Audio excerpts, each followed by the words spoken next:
wanted to give a little update on what's going on with Daisy. So yesterday morning, we were getting ready for the day, getting ready to take the kids to school, and I noticed that she had something like on the side of her leg, and so I grabbed a little wipe and I like wiped it off or whatever, and it was discharge. I guess when she was laying down, she rolled on it and it got on her leg, and so I wiped her backside and wiped a little bit more off. So, you know, this is our first litter, our first breeding. I ended up taking her to the vet where we got her first AI done at. And girl, she's breathing all hard. She is my right hand woman, my sidekick, my ride or die. So of course, you know, she's here with me. So I took her to the vet and they did an ultrasound. Yesterday, she was 29 days from her first AI. And so they did an ultrasound. He was like, the sacs are empty. I'll go ahead and put a little clip of the ultrasound in here.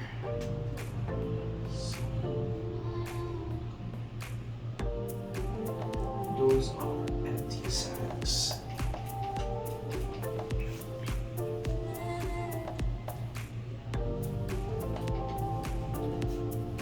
This is possible implantation site. But he was like, there's an empty sac, possible implantation. And I'm just like, what? Like, what does that mean? In the ultrasound, he checked her bladder. So as you can see, this is a bladder. This is a bladder, and the bladder wall doesn't look inflamed. So I don't think it is cystitis or a UTI infection. These are intestines. Checked a few other organs, and everything looked fine and healthy. And then he put her on antibiotics. But he didn't really explain, like, you know, we're gonna put her on antibiotics for precautionary measures, you know, just in case there is an infection, you know, we could go ahead and combat that now. Like, there was really no explanation to the antibiotics, and I think I was shook or just kind of like trying to take it all in, because I'm thinking like empty sacs, like what? Like, I swear I saw something in there, but I don't know, maybe it was just too small to see a heartbeat. I don't know what he really meant. English was a little broken, so maybe there was just a little bit of language barrier.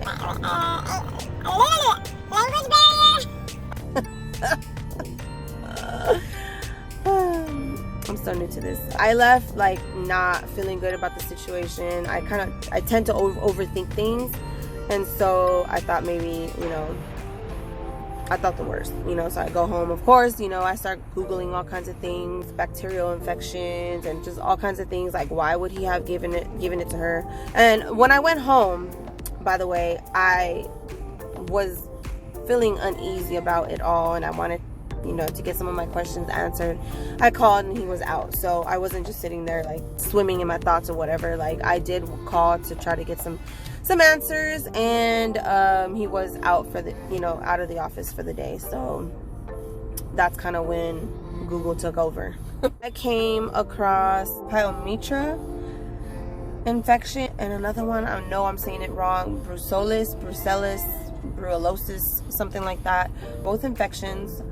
So from my understanding, pyometra is an infection of the uterus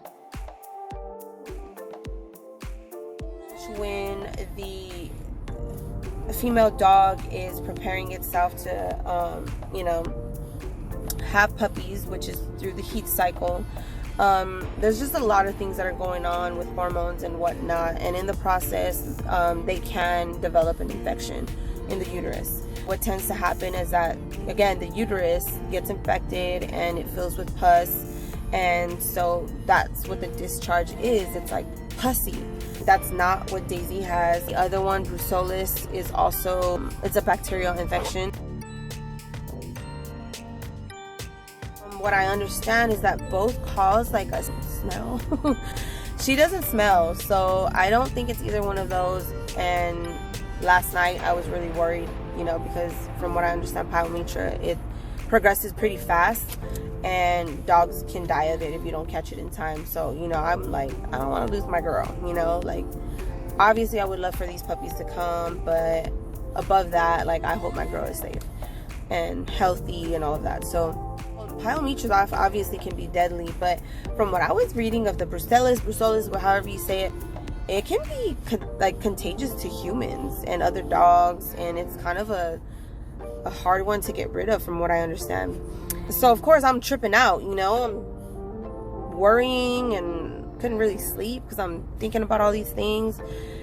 And so this morning I messaged her previous owner. She has been breeding for 20 plus years. She's a reputable breeder.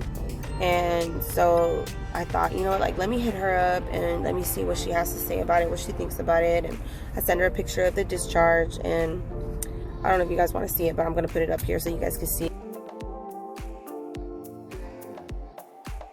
You know, I want to be transparent with this whole journey and this whole situation, just in case, you know, there's other first-time breeders who may experience something similar. I kind of want to just put this information out there, and I don't want to sugarcoat nothing. I don't want to hide anything. I want to be as transparent as possible, you know, the good, the bad, the ugly. So anyway, so I messaged the previous owner, who again, like I said, is a reputable breeder. She's been breeding for 20 plus years. She's been in the game for a really long time. I sent her the picture. I told her everything that's going on, and so she was like, well, the first 30 days you can see discharge. Like, it's not uncommon, you know, for there to be discharge, especially like the mucousy or sticky mucousy, you know, clear stuff. Like, it's not uncommon. So, you know, and then as you can see in the picture, there's a little tinge of blood. But for all you women out there who are watching, you know, we know kind of the whole blood scene and whatnot. The darker the color, the older it is, right? So it was on the dark side, brownish color, and then there was some of that clear mucusy stuff. She's like, I've never seen the darker stuff, you know, but from her experience, the bigger the litter, the dogs tend to spot. So she was like, if she's acting normal, if nothing is out of line and out of the ordinary with her as far as behavior, appetite, going to the restroom, anything like that, she was like, I wouldn't worry too much, you know. They gave me antibiotics. Oh my gosh, I can't think of what it's called. Moxie and something with the C. I'm assuming it's combined. It's like, I really don't like to give those to pregnant dogs, but you know, your call if you want to continue with it, just in case there is an infection. So I think I might, just because I still want to make sure everything's good. I have heard of other breeders, when they mate their dogs, they put them on dewormer real quick and antibiotics, just in case there's any pre-existing, you know, worms or pre-existing infections. They could fight it off and they'll be healthy going in. So, you know, I was like, I'm gonna go ahead and do that just in case, because she also does have a lot of eye discharge. Her eyes are a lot more bulgy than my other Frenchies, so I don't know if that's just, you know, because her eyes are exposed to, you know, the elements, air, the wind, pollen, dust, and all of that. So that's why her eyes are goopy sometimes. It's usually in the morning though, so I'm gonna just keep her on the antibiotics. She seems good though. Now that I talked to her previous owner, I feel a lot better about the situation. I don't really think that she's sick, because again, other than that discharge that I seen, and it's not continuous. It was like that one time. You know, I put her diaper on with a pad and try to keep track of anything, and there's nothing. It was just that one time. So, another thing that she said is that her body could have expelled a puppy, you know, prematurely early on. She was saying that, you know, our bodies have a tendency of knowing when something's not good for us, and maybe for whatever reason, that sac kind of maybe released. I don't know, something along those lines. So that makes sense. I'm no expert at ultrasounds, although I do have 5 kids, but with the dogs, it's a new game for me. So I counted 6 puppies or sacs on the ultrasound. I could be wrong. I'll go ahead and put it up there, and you guys can kind of be the judge of it, or, you know, make a guess for yourself. But yeah, I counted 6. I don't know what I'm looking at. Could have been her intestines or something else. Bladder, I don't know. But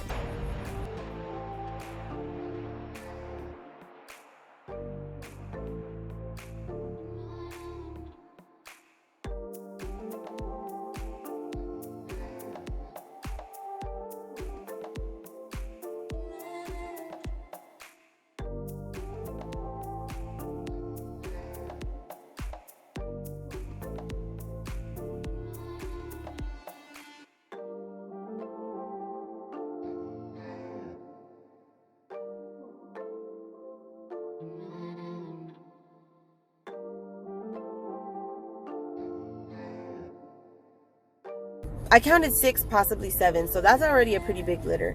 And so it kind of lines up with what, you know, the previous owner was saying about, you know, the bigger the litter they tend to spot, or from her experience at least. So I'm just glad that Daisy's okay. Like I said, I would love to have these puppies, you know, be full term and whatnot, but ultimately I want her to be okay. I want her to be healthy. Look at my girl. Why are you breathing so hard? Why are you breathing so hard? So yeah, so I'm gonna wrap it up. I just wanted to give a little update on what's going on with her. It really had me shook. So before I end the video, I do want to address a few things. Like I said before, this is our first breeding and our first litter. So of course, naturally, we're gonna make mistakes along the way. With that being said, I do want to be transparent and let you know what my mistakes were so that you don't have to make them as well. If you watched my first video, you probably remember me saying that Daisy got her first AI on August 3rd and her second on August 5th. You probably also heard me say that I was going to count from the first AI, which is totally wrong. So rule of thumb, you're supposed to be counting from the last AI. And because I counted from the first AI and not the last, when I went in for her ultrasound, she was actually 26 days, not 29 days, which in fact is the reason why the vet couldn't see a heartbeat. And he said that the sacs were empty. He just couldn't see an embryo. So lesson learned, count from the last AI. My next mistake, I do want to say that because this is our first breeding, I think I was doing the most. Looking back, I feel like I was being a little dramatic and overreacting over the situation. I feel the doctor was professional and he didn't seem worried about anything, and I should have taken his lead. Although I do feel he could have communicated a little more and a little better, I still feel I was overreacting about the situation. With that being said, after I recorded the first half of this video, I did get a call back from the doctor. He did want to assure me that pyometra is extremely rare in pregnant dogs. Although it is not impossible, it's very rare, and he did not suspect that she had pyometra. He also didn't suspect that she had the other bacterial infection. I'm not even going to try to say the name because I butchered it a million times before, but he said that she did not have any symptoms or signs of having that infection either. He also mentioned the reason why he put her on an antibiotic is just in case she had an infection or an infection was forming, we'd get a kickstart in fighting it. So with all of that being said, what I learned is you have to find a vet that you trust. And if for whatever reason you don't trust your vet, or you just have an uneasy feeling about the vet in general, you need to find a new one. But in my case, it's not that I didn't trust my vet. I feel like I let my fears outweigh all the knowledge that my vet had. So going forward, I'm just going to take a step back, take a minute to process all the information before I react. I am really thankful and appreciative to the staff at SoCal Canine and the doctor. They were very professional, very kind. Not only did the doctor call me back to answer all my questions, but so did the staff, and they called me back to see how Daisy was doing herself. So I really appreciate that. They not only care about the pets, but the owners as well, and I'm so thankful for that. We'll see what else this journey has to offer. Thanks for joining me. Until next time, y'all.